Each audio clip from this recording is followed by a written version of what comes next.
welcome back to the Career Now podcast and the literature series of our podcast. Now, I should mention at the start of this podcast that often at the end of my interviews, I ask my guests who they would recommend that I reach out to and whose work who they find really interesting.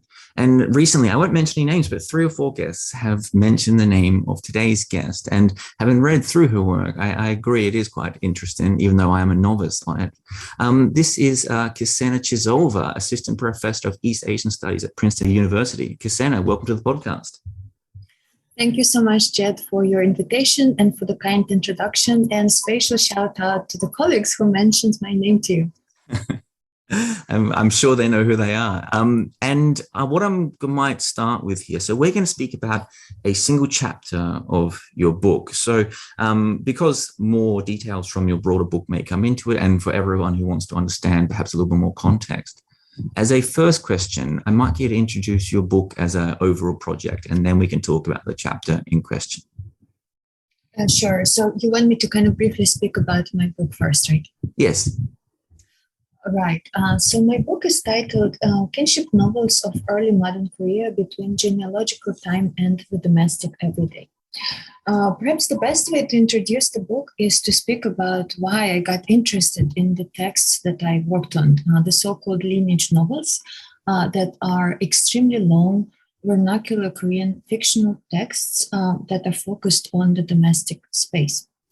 So these novels circulated in Korea from the late 17th until the early 20th century.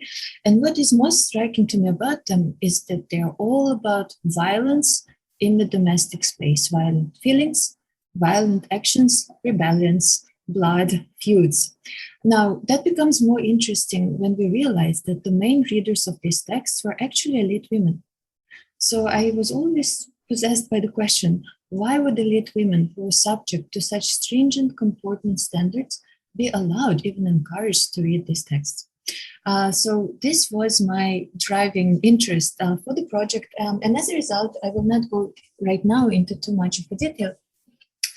I realized that those are basically stories about the socialization of emotional self, the structures of prescriptive kinship. And yet these stories are pretty much moralistic. The happy ending of the texts consists in the outline of the family's extended genealogy that continues after all of the emotional upheavals are settled and after all of the protagonists decide to embrace their prescriptive roles within the kinship system. So there is that element of actually teaching the value of kinship. On the other hand, the emotional upheavals, the prominence that these novels give to feelings actually tells us that emotions are integral to the stories of personal life, right? So the lineage novels maintain these 2 horizons, the monumental, the genealogical horizon, where everyone has to follow the kinship prescription, and the everyday horizon of all of the happenings within the domestic space and within the lifespan of a single person.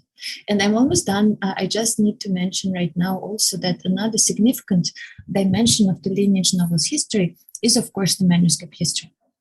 Lineage novels are written in beautiful vernacular Korean calligraphy.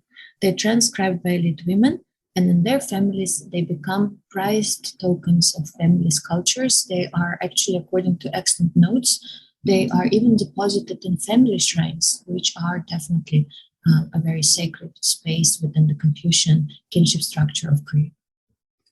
So I'm going to link that book below, of course, for everyone that is interested. And I'm also going to link the chapter that we speak about today. The chapter is Bodies of Texts, Women Calligraphers, and the Elite Vernacular Culture of Late Choson Korea. So let's get into that chapter and begin to open up. And I might start with the first question about literary Chinese, because this is important. The central place of literary Chinese, it's the language of legislation, of history, but it's also the language of educated men and their writing. Mm-hmm. Right. So actually, the title of the article is a little bit revised in the book. It appears as The Texture of Kinship, Vernacular Korean Calligraphy. I mean, it's very close. It's somewhat revised from the JS article that Jed, you're referring to. But yes, let's start with thinking about the language, the script of the classics, of legislation, and of erudite men's culture. It's probably no secret that we know Choson Korea mostly through the archive of literary Chinese, right? If you look around at any Anglophone studies of Choson Korea, this is the archive we encounter, the extensive number of texts about the most fundamental premises of social life in Choson. My book is really positioned against, not against maybe, it's definitely in conversation with this way of approaching Choson Korea. But really my huge project here was, I want to see how can we write the history of Choson Korea from the perspective of not literary Chinese, but vernacular Korean sources. When I began this project, and I would say, oh, I work on vernacular Korean literature of Choson Korea, I would often hear, but there's nothing to read. And I would hear this from a variety of people, including academics from South Korea. So I think I had this extra maybe drive to prove them wrong. Again, not in a belligerent way. I think it was just very exciting to explore this completely different archive that has been completely overlooked actually by scholars until the 1990s. So what I first encountered is that we have thousands of manuscripts of lineage novels and other texts that are actually copied in exquisite vernacular Korean calligraphy. So we have these manuscripts, and at the same time, we have the notion that there's no culture outside of the literary Chinese realm. So then I actually was prompted to kind of coin this term elite vernacular Korean culture, specifically to designate highly cultivated and actually highly appraised vernacular Korean practices, including lineage novel and calligraphy that were centered on elite women of Korea. So this answer was not about literary Chinese culture.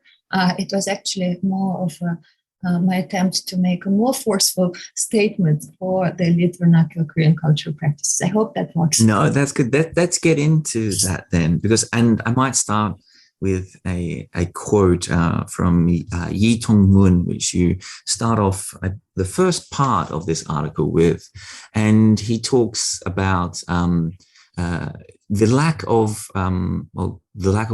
at least how much work we can see, the kind of silence that surrounds women's scriptural practice. And he talks about from the beginning of King Sejong's reign, and he writes that, this is a quote, "Even if some women are famed for their poetry, hardly any woman is known for her calligraphy." And this is a point I think worth focusing on, because when he talks about not known for their calligraphy, I'm assuming he's talking about Chinese calligraphy. Right. So I was quite fascinated to find Lee Tong-moon's quote at all, because he was actually thinking about women's cultural participation, right? It's not frequent that we have male intellectuals who would even think about our women writing, right? And Lee Tong-moon somehow was thinking about it. So I guess it's by now this narrative has been accepted in the Korean studies that after the promulgation of the Korean script in mid-15th century, by let's say late 17th century, women appropriated vernacular Korean writing for their own means, right? By the 17th century, the demands of domestic identities on the elite women predominantly became ever more strict, right? Women were supposed to spend their lives in the domestic space of their husbands' families. Cultural pursuits were not explicitly part of women's normative identity. And vernacular Korean practices, because they were located in a somewhat less public space, meaning that as we started our conversation with, literary Chinese was the literary language par excellence connected to male culture. So vernacular Korean, after it became promulgated, kind of created this niche area that women were free to take over. Because again, it was not the literary language par excellence. And gradually they actually to make this realm of vernacular culture ever more sophisticated, pursuing this calligraphic training. And what is curious is that later on, women would actually prefer to write in vernacular Korean rather than in literary Chinese, right? So they would actually take pride in having achieved supreme cultivation of the brush in vernacular Korean, right? So just to sum it up, it's interesting that Lee Dong-moo is thinking about kind of dwindling visibility within the literary realm. On the one hand, it has to do with the fact that the demands of the kinship identity on women were wives and mothers, not scholars, as the society prescribed. So we see that kind of a development. And also we see that women start cultivating vernacular Korean calligraphy. And this is not considered calligraphy by men, right? Calligraphy is only done in literary Chinese. And when we actually look at the extant references to women's vernacular Korean handwriting, they're not called calligraphy. The men would usually say for letters were like stringed pearls. They would not even use the term calligraphy or so. So a question that I think follows from that, that needs some highlighting here. So before this space was opened up for Korean women to write calligraphy in the vernacular, were they writing regularly in Chinese, in literary Chinese? So did this, was there a women's literary Chinese culture before King Sejong and before the change to the vernacular, or was this something that came about suddenly at the time? So even when vernacular Korean became predominantly associated with women's culture, some women still were able to write compositions in literary Chinese. They learned literary Chinese poetry, for example, by overhearing the lessons that their brothers were getting. Right, so actually, women's engagement with literary Chinese culture did not go away. But somehow, because vernacular Korean culture became closely associated with women's activity, this became probably more discussed, right? It would be unseemly for women to flaunt their literary Chinese composition. And yet we have the scattered records. They usually appear in the funerary texts that actually say, well, she actually could read and write in Chinese, and she was even better than her brother. So this didn't go away.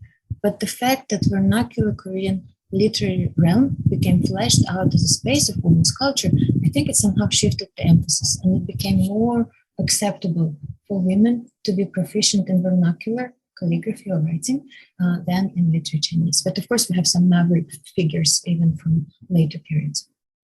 Let's go to Yeok, and I think this is an important step forward here. So he writes about this. So he seems to have a little bit more attention to the place of women's calligraphy than Yi Tong-mun. But so he writes the following, and this is a quote: Since you have learned the palace style calligraphy early on, you crown the round letter with a handsome, sharp stroke. Your parents-in-law delight at your writing. It is that of a female scholar official, they say. And that goes on. And really here, you begin to analyze this, and you say that what Yeok is doing here is he's talking about the importance of women's calligraphy or women's writing, but it's in a certain perspective. It's in the perspective of her in-laws or the life of a married woman, not in and of itself. Yes, and this is actually, I think so far, this is the only known Joseon Dynasty reference to a particular name that is used for vernacular Korean calligraphy, palace style, right? It refers to the fact that the first aestheticization of vernacular Korean handwriting actually occurred in the royal palace. And then from there, it trickled down and became adopted by the elite women outside. Indeed, like you say, Jed, it's very interesting here that calligraphic training in this excerpt is not at all juxtaposed to women's domestic identity, right? The woman here is definitely a daughter-in-law. She's not a scholar official. I mean, she's like a scholar official, but she's praised by her parents-in-law, which ultimately constitute the highest authority in a married woman's life. And this is another curious thing that I came to learn about vernacular Korean calligraphy. When funerary texts refer to women's handwriting, yes, they do actually say that the handwriting is beautiful. But what confers the utmost maybe value upon this practice is the fact that this beautiful handwriting is performed within the value system of kinship. What that means is What do women usually write in this vernacular Korean calligraphy? Well, a lot of it is actually letters that are dispatched to the closest kin, letters that are later on passed around and praised. So it actually seems that by cultivating this refined brushwork, women are actually almost like boosting up the cultural profile of their own family while engaging in the occasions for writing that are basically within the kinship structure, writing letters of greeting, passing books around. So they're not claiming any kind of public space outside of kinship for themselves. Women are doing this squarely within the space of kinship. And something that I didn't actually write about in the book, it's more of a side note and an anecdote. I actually tried to learn vernacular Korean calligraphy myself. I wasn't very good at it, but I have to say I was a little bit bored because it's a very strictly regimented practice. You don't have swipes of the brush. It's almost like embroidery. It's very dainty, very disciplined brushwork. So in a way, this embodied corporeal regimen of which vernacular Korean calligraphy was part, was understood to be a part of kind of wider bodily cultivation that women were supposed to undergo, right? Women were supposed to be chaste, they were supposed to cook and sew for their family, and they were also kind of allowed to develop these aestheticized brushworks. And all of these corporeal activities were subsumed within the value system of the. So there is something that came up there that I guess it does beg the question again here. And that is mentioned in that quote before was the words palace style calligraphy. So, and I know you go on to explain this in your article, that you say there's no records at all that tell us about the lives of the Korean women that work inside the palace. But there clearly was a royal precinct of women and girls who worked in their training for calligraphy, but it was a greeting and exchange that they worked for, a cooperation between royal family members. So I might get to explain the lives and the work of those women in the palace and that palace style that was spoken about. Right. So actually, when I was writing my dissertation, I was hoping to maybe include a chapter on the lives of the palace women of the royal family. The trick with the palace women is that indeed there are very few records. Professor Habush has an article titled Vanished Women of Korea. So we have the texts written by the palace women, but we don't have anything written about their lives because they were simply not worth writing about. So that was very difficult for me to access. And the story of the aestheticization of vernacular Korean calligraphy in the palace is what I'm working on right now. So actually, it appears that vernacular Korean calligraphy was aestheticized in the royal family's correspondence. Right, so the royal family would write letters of greeting to each other, and these letters of greeting, dispatched almost daily, became part of the palace decorum. And because Korean queens were certainly women of elevated status, somehow, that's what I want to argue, this vernacular Korean calligraphy was developed in the palace in order to underscore the empowered and yet somewhat restrained through their gender role of the Korean queens. So we have actually very early letters from the late 16th century, royal letters of greeting written in vernacular Korean. In the late 16th century, these are kind of the first attempts to aestheticize the cursive vernacular Korean handwriting. It's definitely influenced by the literary Chinese calligraphy, the softness, the curves. And scholars believe that the so-called palace style itself actually becomes formalized towards the late 17th century. And here it is important to actually note the very different aesthetics of Chinese and vernacular Korean calligraphy. And it's simply that literary Chinese calligraphy is aligned by center, right? So the axis of symmetry goes through the center of the letters. Vernacular Korean calligraphy, however, we have the right-hand alignment that is created by the straight vertical strokes of the letters such as A, O, E, right?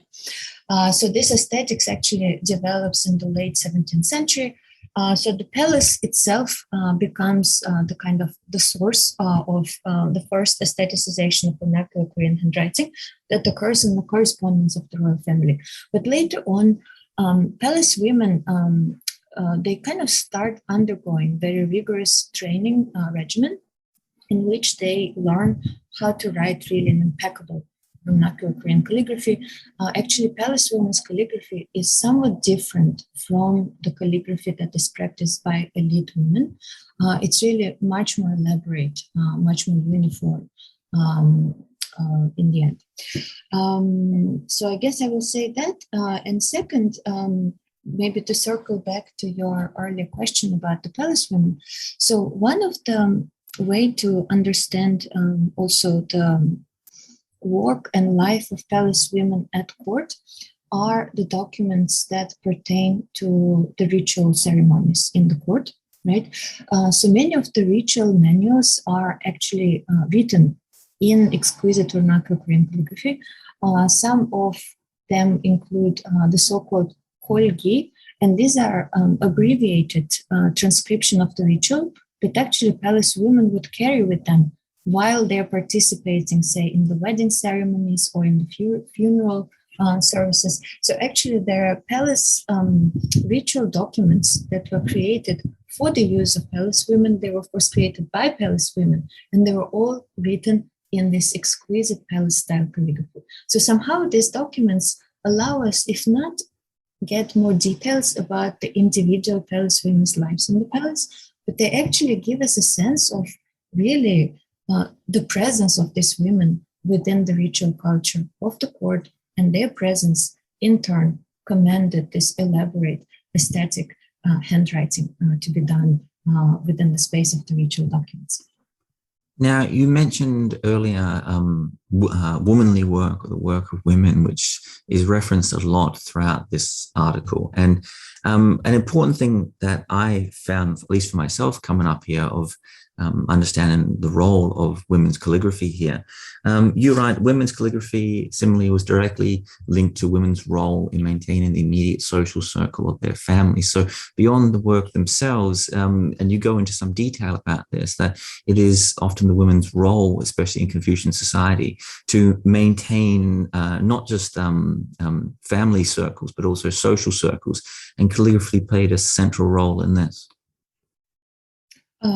Right. So womanly work is a term that was coined by Francesca Bray, the China historian. And what she basically tells us is that when we look at the objects that women make, there are two layers of significance in the labor that goes into it. First is actually the creation of the practical objects for daily use. And the second is the symbolic meaning, right?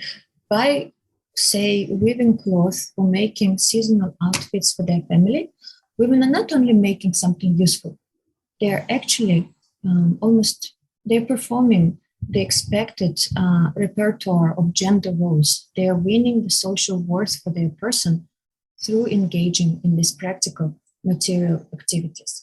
And the way this pertains to calligraphy more directly is that very often, as I think I mentioned a little bit earlier, very often in the funerary texts, women calligraphy would be mentioned within the same line as weaving and cooking and other types of embodied activities. So when a woman is praised after her death, it would be said, oh, she was great at womanly work, she was great at weaving, and she also wrote in a beautiful hand.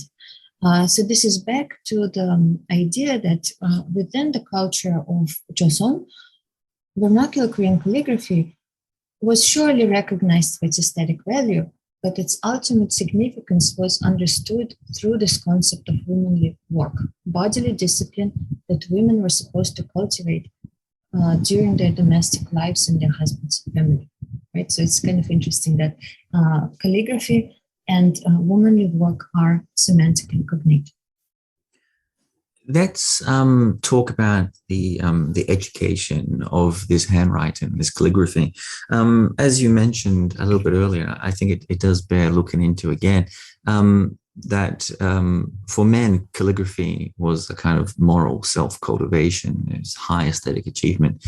And yet for women, it's explained through through the words of men. It's more a form of domestic bodily discipline. But in the early stages of education, it appears there's very little difference between boys and girls in their learning environment, the mixed education, and they have some similar learning practices. Is that correct? Right.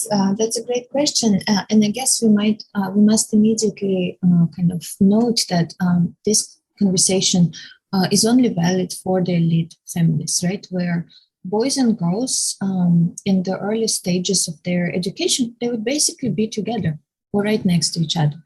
How do we know this? This is again from the funerary texts. So while kind of the blank social prescription would not encourage women's education for their own sake, in reality, women would either join or overhear their brothers' lessons, and some especially fond fathers or grandfathers would specifically teach their daughters calligraphy and composition. So this all happened within the domestic space, but the reverse dynamic is also there. So as women were perhaps more prone to cultivate reading in vernacular or writing in vernacular, men would join in that as well. So we have records where we can see that men would actually join in hand copying vernacular Korean novels, and this would be a family manuscript in which different hands would overlap and intersect. So yes, you're completely right. At the very beginning, women's and men's learning practices within the elite families were actually not all that distinct.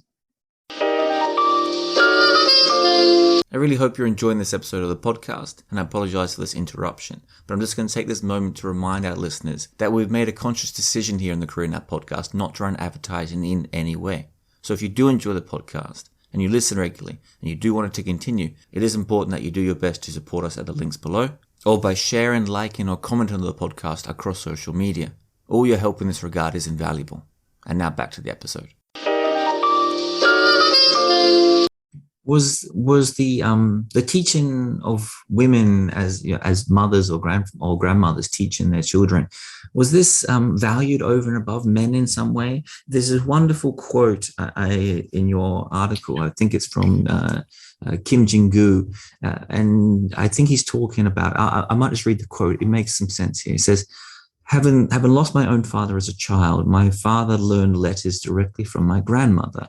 And in his late years, he would ask his own grandchildren, this is his quote, if you had learned calligraphy from a woman like I did, your brushstrokes would be the same as mine. And I'm not sure if I'm misreading this, but there's a hint that he is saying that there's a skill that can come from learning from women that doesn't come from learning from men. Oh, right. So this is very interesting, right? So Kim Jin-gyu is talking about his grandmother, Madame Yoon, the mother of the famed Korean novelist Kim Man-jung.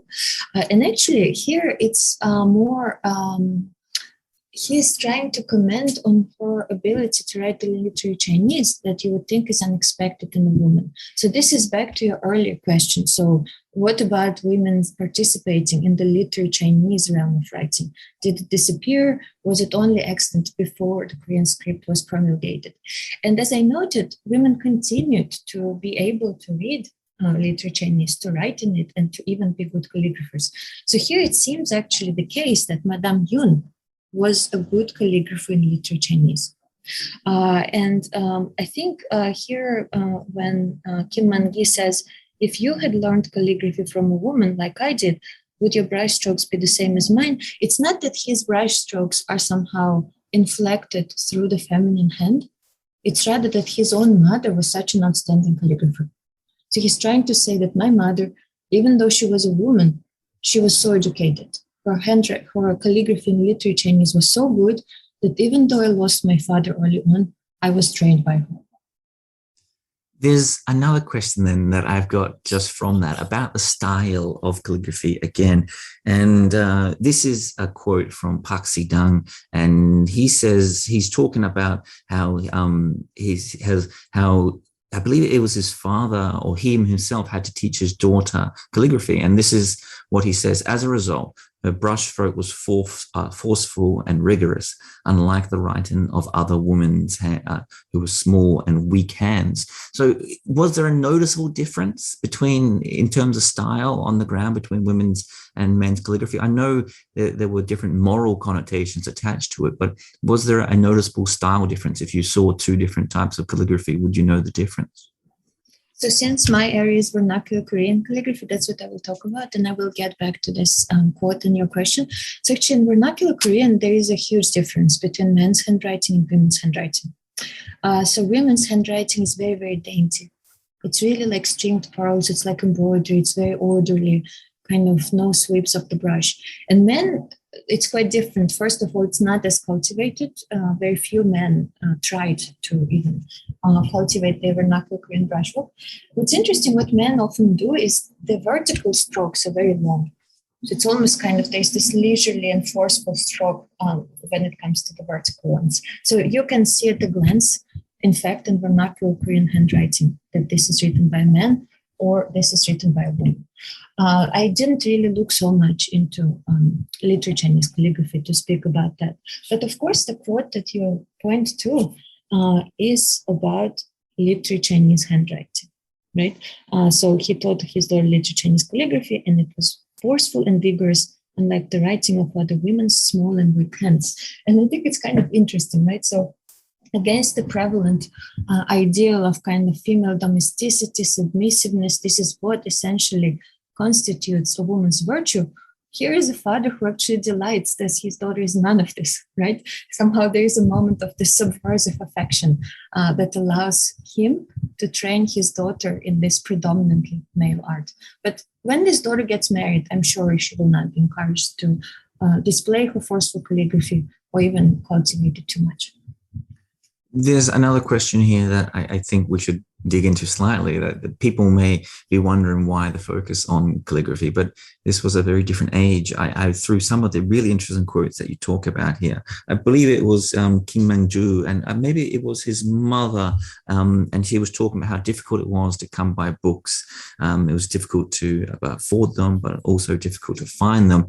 And she's saying, so often people would copy books by hand and write them down. And this was a way in which a lot of women started copying fiction down. And you also write in other places, the handwriting of certain people was so desirable that even letters that were written by one another, these were highly desirable things to be purchased and then copied themselves. So the industry here seems to be a really deeply found economic industry and moral industry around the style. Right. Industry is actually a great term, but I would say it's less. Yes, it's economic in the fact that you cannot really come by paper so easily or books so easily. But it's almost like an industry that is again contained within the network of kinship. How do you come by good handwriting so that you can also model your own upon it? You get a letter from your aunt. You don't actually, in the 17th century, there is not yet a market for these letter manuals or calligraphy manuals. And this is actually the same way how the elite men learned. You need to be within the kinship group that has illustrious scholars, that has a network of these scholarly intellectual connections. This is how you learn. It was the same with actually men's letters. Kim Jong-hee, the famed 19th century calligrapher, so he would actually write that, everyone wants to get his letter because simply they want to see his handwriting, right? So this was the economy of kinship within which you could get the education, right? Being born into elite family, having these calligraphers around you, and having access to books or to the samples of excellent handwriting. Let's get back into that question about morality, because I think that is so central to all of this. What type of moral statement or moral judgment could be found from someone's handwriting? So as you mentioned, this is not such the way that is understood in terms of women's calligraphy, but in terms of men's calligraphy, what would someone begin to notice and then infer about someone from their handwriting in terms of moral judgment? Right. I mean, I think as Jonathan Hay has famously written, that calligraphy becomes a microcosmic site of moral cultivation, right? So you need to bring your feelings into alignment with the moral norms. You need to bring your body in the alignment with your ordered feelings, and then this body will be able to produce well-ordered brush strokes that actually show that your person is morally cultivated. And then if everyone pursues this project of moral self-cultivation, then everyone will write in this orderly brushwork, and this tells us that the age, the polity, the state is doing its most important job, which is creating moral human lifestyle. Right, that's the ideal notion.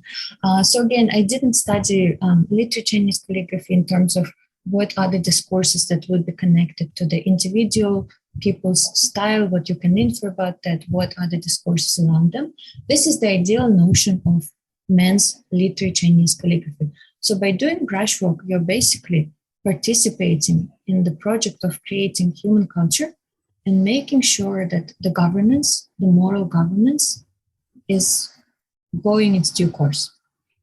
For women, however, I mean, we started earlier on in the conversation, we mentioned that the moral value of women's calligraphy wasn't so great compared to the men. Well, yes, it's somewhat true, because definitely women's calligraphy would not be a matter of state importance. They were not participating in the project of this moral ordering. But still, they were actually, women's calligraphy, as we mentioned, was linked semantically to the notion of women's bodily discipline, also known as womanly work. So in fact, there was a moral balance to women's calligraphic training as well. But what it showed was that women excelled in bodily discipline that was mandated by their kinship role. Right? So it's also moral value, but of a somewhat different scale. So if literary Chinese was at least a prestigious, a more prestigious type of literature and writing and vernacular language here, what was the impression within these women's circles inside their own particular social circles here? What I'm trying to ask about is, was there any pride taken in the vernacular culture that these women had forced upon them in some way, in which they wrote in and spoke in and etc.? Did they take any pride in this, or was this, and did it cultivate its own personal subculture, or was it something that was that they themselves recognized as lesser in the Confucian society than Chinese literary culture? Right. So that's actually a very interesting question. Is it less or more? Right. If we judge from the perspective of the state, right, from the perspective of kind of the fundamental values that sustain the Confucian society, then of course literary Chinese calligraphy is the way to go. It's the culture par excellence. But when we look at the vernacular Korean cultural realm, it's not exactly less, right? Because for these women, they are definitely taking pride in vernacular Korean composition. But they don't see it as less. They're not supposed to go into the public space and engage in the literary culture as men, right? This is not what women do. And yet they claim this vernacular literary space as their own. And there is, I think, a quote somewhere from Kim Hyo-je, who writes to her son, and she says, well, I received your letter and we wrote in literary Chinese. And by the way, she's supremely proficient in literary Chinese. She's a very educated woman. And she says, but why couldn't you even bother to write me a line in Korean? So it almost, women almost take a greater pride in the vernacular Korean calligraphy because it's their own domain. This is the domain in which they can express their creativity that doesn't actually contradict their domestic identity.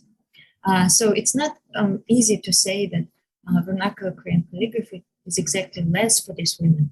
And of course, what's very interesting is that the families of these women took great pride in manuscripts of books that were created in Korean in their families, or even in the extant letters. So even for the families, not just for these women, having your mother or aunt being able to write in very good vernacular Korean calligraphy, that was great. That was something to be proud of. You mentioned at the very start of this the Lineage novel. So let's go to that, because that really is a really fascinating part of this. And of course, something which is the responsibility of women. And so it is written in the vernacular. These are these ever-growing books about family history.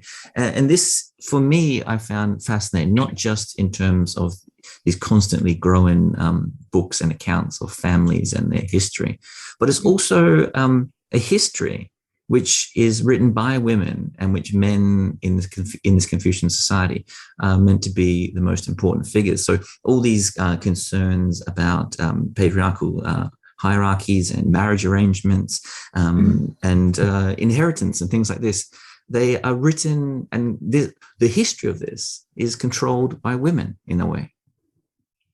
So this is a tricky question. Is it controlled by women? And it's tricky for two reasons. First of all, who writes lineage novels? We have no idea. We don't know a single author for sure. I mentioned earlier that we do have records that suggest that when men and women together would copy lineage novels.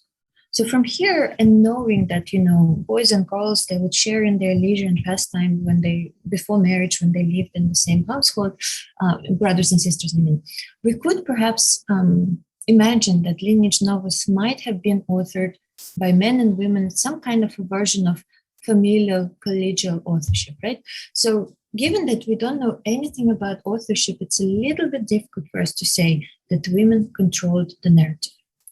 And second point second reason why we can't easily say that women controlled it is when we actually read the text. When we read the texts of lineage novels, one really interesting thing is that, of course, both men and women are prone to experience violent emotions that arise when they rebel against the kinship norms. So we have rebellious men, rebellious women. Men rebelled against unwanted marriages and women rebel against unwanted marriages. But what is very interesting is that in the lineage novels, beneath the seemingly egalitarian gender imagination, there are certain moments of intense mistrust of women and their matrifilial, kind of the maternal side of the family. And this comes out most prominently in the figure of the father-in-law, so woman's father. When men and women marry, women often have really petty, villainous, kind of awful fathers that just wreak all kind of havoc. They're nasty people. But we don't see this on the men's side. Right? The patriline has very worthy patriarchs. It's only from the woman's side, for example, when such a strange man could be affiliated with the family, right? So there, in certain moments, lineage novels kind of still privileges the patrilineal imagination, even while it allows such prominence to female characters and to their emotional afflictions. So again, I'm reluctant to say that women were telling the stories. They controlled this idiom. No, not at all. But within this vernacular realm, within the lineage novel as a genre, women participated really actively by creating lineage novels manuscripts, and female protagonists are absolutely key to the lineage novels narrative. So it's again a circumscribed empowerment, I would say. How central were the lineage novels and how important were they to families? This seems to be the creation of something which must be one of the most central important family heirlooms that any family may have. You talk about them being too long to be reproduced in wood blocks, them being regarded as value tokens of a family's refinement. If you have this novel going back generations upon generations, it is an indication of a deep, important history of a family. And at some point, I don't have it in front of me now, you speak about the plight of, I believe it's a young man who managed to damage his family's book, and he has to go through it slowly. And it seems like one of the worst things that he could possibly ever do was to damage this family heirloom. You bet, right? And he seems to be very upset, and so is his wife. But let me actually segue a little bit from the story. So when I started reading lineage novels, and as you say, they're so long, they seemingly are so important, the manuscripts are so beautiful. And I was kind of shocked that I was still getting these comments, oh, but there's nothing to read. right? And it's very curious that until the 1990s, even South Korean scholars didn't know what to do with this text. They were very little studied. There was very little understanding that there was such a thing as a lit vernacular Korean culture in Korea until the 1990s. And this is quite interesting. The reason this is interesting is that, yes, lineage novels were important. How do we know? Well, there are so many of them. The manuscripts are so well made. But when it comes to actual references by men to lineage novels, there are so few, right? Because for elite men, writing about this text probably wasn't really such a big deal, right? They are doing their literature Chinese compositions, and they're not going to write about this text. So we have this very interesting dissonance. Lots and lots of actual manuscripts and very few external references. So as I kind of write in the introduction of my book, we can only do the history of the lineage novel in very, very broad brush strokes because there are so few references, and also because very few manuscripts can be dated precisely, right? We can always consider some kind of broad span, 18th century, 19th century, but very little precision.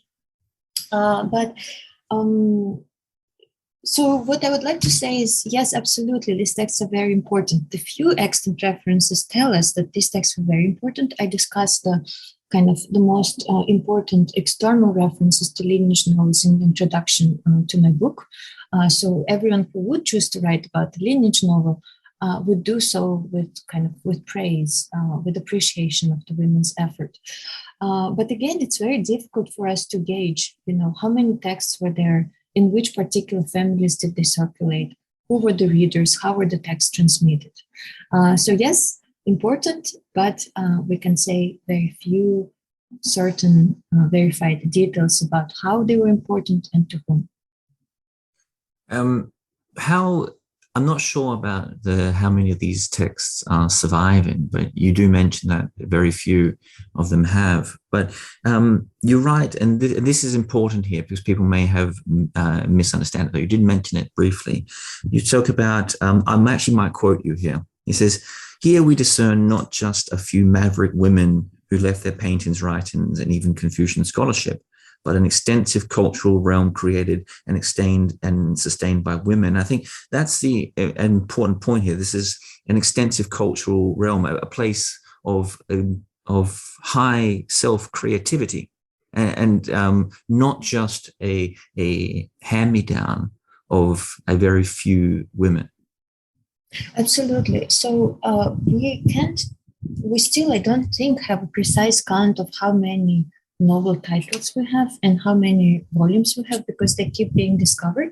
But we're talking at this point about dozens of titles and thousands of manuscripts of lineage novels, right? Because even one novel, the one I discuss in my book, The Pledge at the Banquet of Moon-Gazing Pavilion, contains 180 manuscript novels, or manuscript volumes, right? So even one novel would have hundreds of volumes. Not all of them are that long. Some are 10 volumes, 25 volumes. So there's a difference there.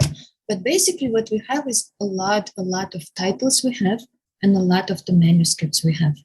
And again, as I said, we cannot attach these manuscripts to particular names. So what is scarce is external references, but it's huge number of volumes, right? So this is what allows me and other scholars to actually state with confidence that this was an extensive cultural tradition. But again, unfortunately, we know very few kind of precise historical details about who copied these texts, where were they, right? What we can judge from about this is the manuscript margins, but they often contain, rather than names, they would say, this was my aunt, or this was my mother, right? So we get the sense that these novels were important for the family culture, but for the lack of names, we just can't tell which family it was. There's one more element that I'd like to focus on before we get to a final question or two here, and that is something else that draws a sharp light onto how intriguing this literary culture was. And again, it's from a quote, and it's from Cho Chae-sum, and this is how the quote goes. "It is said that Moon Gazing," which is the title of the book, "is written by the mother of Anne Kyo-mi. She wanted to circulate it inside the inner palace to increase her fame." So that, for me, sounds like a fascinating look inside the palace itself. And I wonder whether women's fame really could be achieved in this way, and a type of prestige, not just to themselves, but to their families acquired, perhaps even not just through having good calligraphy, but through having very popular calligraphy inside the palace. Oh, absolutely. That's a great question. And actually, in the introduction of my book, I think it was an introduction, I discussed the notes that are made by Kwon Sop. And he is actually, he's also an erudite man whose family was actually connected to the royal family, right? And therefore, he was often himself, his mother would be invited to the palace. And he actually writes that both his mother and grandmother presented their writings to the queen. And this is, of course, a moment of great prestige for the family. So indeed, in fact, how scholars believe that the lineage novel tradition and the vernacular calligraphy tradition flourished is that it's really through this exchange with the palace. I mean, we don't know who started writing the novels first, lineage novels, whether it was outside the palace, most likely it was outside the palace, but there was constant exchange of books, right, through the connections with the royal family. There was exchange of letters that again allowed women outside the palace to cultivate vernacular Korean calligraphy. So definitely the palace connection would be very prestigious for a family to have. And also this was one of the channels through which kind of culture flowed, right? Through getting letters from palace, bringing something to the palace, exchanging books. So palace connections are very important. And the quote here, we don't really know. We can't trust George Assam completely because he gets certain things wrong. We don't know if An Kyung-jen's mother was indeed, circulating this novel in the palace while trying to get herself some fame through it. We don't know about it, but Kwon Sop's note that I discussed earlier in the book, that seems to be credible because he actually talks about his own family. Let's wind this up with a question and a look into canons. And this is an academic question which you bring in later on in the article. And you write that a canon is commonly understood as a process of exclusion and empowerment. And I suppose in this way, you go on to write that Korean vernacular practices did not quite coalesce into a canon. And yet there is a compelling way in which this can be seen from both sides. So I might get you to answer that question about whether Korean vernacular practices can be understood in terms of a canon, and if so, why not, or why it should be. Right. So I think this question was really a response to the reviews that I was getting for the article when I submitted it. And the reviewers would ask, but can you speak of a canon when we don't know if, if this, when these lineage novels were not in public circulation, right? So they would be transmitted through their family networks, but there is no one public space within these books are circulating. So how can we actually call them a canon, right? It's not like a canon of, say, the humanities course, right? The great Western books that everyone reads, the exactly same books, and everyone accepts their value. The case is a little bit different. So I was actually trying here to shift the emphasis so that we don't think about canonicity as the list of the same great books that are circulating publicly and are just acknowledged. So through John Gilroy, I was trying to rethink canonicity as, as a process of either admitting persons to literacy or excluding them from it, right? So this is his really contribution to this question. So don't think about grade 10 books as a canon. Think about who is allowed to read and write and who is not. So even though when we looked at lineage novels, we don't have a sense of, shared circulation within the public space. You didn't go to a bookstore. You didn't go to a library to get them. But what these lineage novels tell us is that elite women's literacy was not only allowed, it was encouraged, and it was a matter of pride for their families. And we see that there is this kind of extensive shared literacy in vernacular Korean calligraphy, and the reading of these novels that is shared by elite women from different families. So this is how I want us I definitely want us to think about elite vernacular Korean canon to which lineage novels are central. As a last question, you mentioned a few times that there's certain parts of this research that got you interested in more research and more read and in new directions. And of course, this, what we've been speaking about today, is just a small part of a much larger book. But I wonder, as a last question, what the future of this research is, or where this research is taking you personally. Thank you. Yeah, I'm actually very excited about my next project, which will be focused entirely on calligraphy. And what I want to do for my second book, I even have a tentative title, that's Women in the Media History of the Korean Script, 1600 to 2000. So this will actually be a project that links modern and pre-modern areas. And I want to actually trace the techno-aesthetic modulations of this beautiful vernacular Korean calligraphy. It begins in the palace, then it travels during the colonial period into the exhibition, into the handwriting manuals that are propagated through schools, and later on, this very calligraphy becomes the prototype for the most widely used Korean fonts. What is interesting in this history is that women gradually fade from it. As we have talked about, women were integral to the beginning of the aestheticization of vernacular Korean script, right? Korean queens who would receive these beautiful epistles and who would write themselves in vernacular Korean calligraphy. Elite women who cultivated calligraphy, but later on, women actually fade out from this history. So I kind of want to see, first of all, how calligraphy becomes transmitted through modern technology and modern pedagogical institutions. And the second side of the story, no less important, is how does women's role change when we look at the ever-growing visibility of the vernacular Korean script. And I won't link that book though, just because it's a tentative title, but I will encourage people to keep their eyes and ears out for it. The article and the part of Ksenia's first book, which we spoke about today, is incredibly gripping and a fun read. And of course, something we didn't get to touch on all the details of today. The article in question is Body of Texts, Women Calligraphers and Elite Vernacular Culture in Late Choson Korea. And the book in question is Kinship Novels of Early Modern Korea, Between Genealogical Time and the Domestic Everyday, both of which are going to be linked below and both of which I cannot encourage enough you to read. On that, Ksenia Chizhova, thank you so much for your time. It's been an absolute pleasure. You must come on again in the future. Thank you so much, Jed.